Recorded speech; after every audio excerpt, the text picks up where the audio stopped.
Hello guys, स्वागत छ तपाईलाई इमर्जिङ नेपाली च्यानलमा। यदि तपाई पनि क्लब हाउस एप चलाउँदै हुनुहुन्छ भने अब उत्तिकै क्लब हाउस एप नचलाउनुस्। हामी तपाईलाई दिनहुँ 100 देखि 1000 डलरसम्म त्यो एपबाट कसरी कमाउने भन्ने 10 नयाँ विभिन्न तरिकाहरूको बारेमा आज बताउन गइरहेका छौँ। र फर्स्ट तरिका रहेको छ साथीहरू मोनिटाइजेसनको। सही सुन्नुभयो तपाईले। जसरी युट्युबको च्यानल र फेसबुकको पेज हामीले मोनिटाइज गरेर पैसा कमाउन सक्थ्यौं, अब त्यही फेसिलिटी पनि क्लब हाउसले पनि ल्याउने भएको छ। हो साथीहरू, कम्पनीको अफिसियल वेबसाइटमा बुझे अनुसार कम्पनीले 80% प्रफिट आफ्नो कस्टमरहरूमा नै बाँड्नेछ र 20% प्रफिट मात्र आफूले राख्नेछ। अब मोनिटाइजेसन बारे तपाईलाई यदि विस्तृत जानकारी चाहिन्छ, कसरी क्लब हाउसमा मोनिटाइज गर्ने र कुन एकाउन्टमा लिङ्क गरेर हामीले पैसा कमाउन सकिन्छ भन्ने, यदि यसको बारेमा विस्तृत जानकारी चाहनुहुन्छ भने कमेन्ट बक्समा कमेन्ट गर्नुहोला र हामी छिट्टै नै मोनिटाइजेसनको बारेमा पनि अर्को भिडियो बनाएर ल्याउने नै छौँ। र दोस्रो तरिका रहेको छ पपअप सपको कन्सेप्टमा।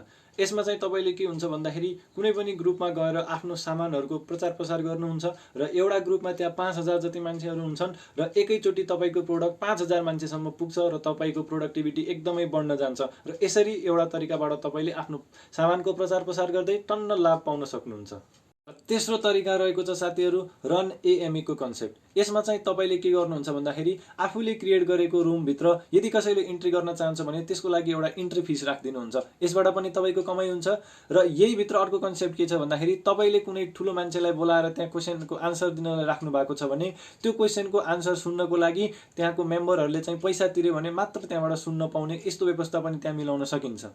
र चौथो तरिका रहेको छ मोनिटाइजिङ योर स्किल्स। भनेको यदि तपाईसँग कुनै स्किल छ भने त्यहाँ तपाईले एउटा ग्रुप क्रिएट गर्नुहोस् र त्यहाँ आफूसँग भएको स्किलको बारेमा चर्चा गर्नुहोस् र त्यो आफ्नो स्किललाई ट्रेनिङ मार्फत सबै 5000 जनासम्म मान्छेहरूलाई तपाईले बाँड्न सक्नुहुन्छ र त्यहाँ पनि तपाईले तिनीहरूबाट फिस उठाएर एकदमै राम्रो लाभ कमाउन सक्नुहुन्छ।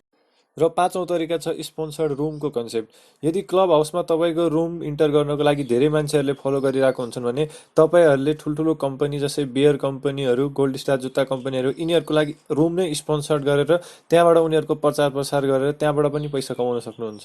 र छैटौं तरिका रहेको छ एड प्लेसमेन्टको। साथीहरू, रुम सेयर गरिरहेको बेला पोडकास्टर अथवा मोडरेटरले कुनै कम्पनीको अथवा केही प्रोडक्टको बारेमा बिचमा एडभर्टाइज गरिदिए बापत पनि त्यहाँबाट पैसा कमाउन सक्छन्। यसरी पनि एउटा नयाँ तरिका हुन सक्छ।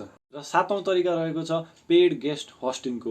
यसमा चाहिँ तपाईसँग यदि खतरा स्किल छ भने कुनै पनि रुम सेयर गरेको मान्छे अथवा मोडरेटर, पोडकास्टरहरूले तपाईलाई पैसा तिरेर चाहिँ त्यहाँ आएर आफ्नो विचारहरू राखिदिन, आफ्नो कुराहरू राखिदिन तपाईलाई बोलाउन सक्छन्। त्यसबाट पनि तपाईले पैसा कमाउन हुन सक्छ। यदि आफैले पनि कसै स्किल मान्छेलाई बोलाउन चाहनुहुन्छ भने आफ्नो रुममा त्यहाँबाट बोलाएर पनि पैसा कमाउन सक्नुहुन्छ। र आठौं तरिका रहेको छ पेड एक्सेस इभेन्टको।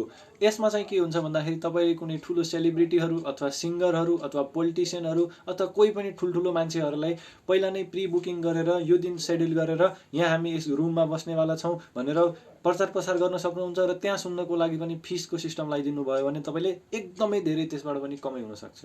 नयौं तरिका रहेको छ नेटवर्किङको। किनकि अहिले क्लब हाउस एकदमै चर्चित रहेको र ठुल्ठुलो मान्छेहरूले त्यसमा इन्भल्भ भएका छन्। त्यही भएर ठुल्ठुलो टेक जेन्ट कम्पनीहरूले त्यहाँबाट ग्रुपहरूबाट अथवा रुमहरूबाट यदि स्किल्ड ह्युमन पावर छ भने त्यहाँबाट तिनीहरूलाई लिन सक्छन् र एउटा तपाईको लागि अपर्च्युनिटी हुन्छ नेटवर्क बढाउने, ठुल्ठुलो मान्छेहरूसँग इन्टरेक्सन गर्ने। त्यहाँबाट चाहिँ तपाईले ज्ञान लिन सक्नुहुन्छ। ठुल्ठुलो मान्छेहरूको रुमहरू भइरहेको हुन्छ, त्यहाँ तपाईले सुन्न पाउनुभयो भने पनि एक हिसाबले यो पनि एउटा प्रफिट जस्तै हो हामीलाई।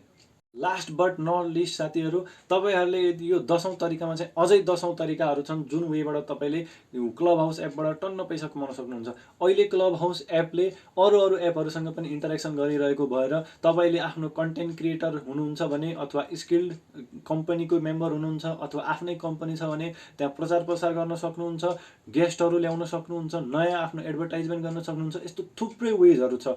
र मोनिटाइजेसनको मैले अघि कुरा गरेको थिएँ, यसमा मोनिटाइजेसन गरेर पनि फेसबुक, युट्युब जत्तिकै त्योभन्दा बढी पैसा पनि कमाउन सकिन्छ। तर कसरी कमाउने यो बारे तपाईँ अझै विस्तृत जानकारी चाहनुहुन्छ भने कमेन्ट बक्समा कमेन्ट गर्नुहोला र यो भिडियोलाई लाइक गरिदिनु होला। हामी छिट्टै तपाईको लागि अर्को नयाँ मोनिटाइजेसनको बारेमा नयाँ भिडियो लिएर आउनेछौँ। Thank you. Hello guys, like, comment and subscribe to our new YouTube channel Emerging Nepali so you don't miss any updates.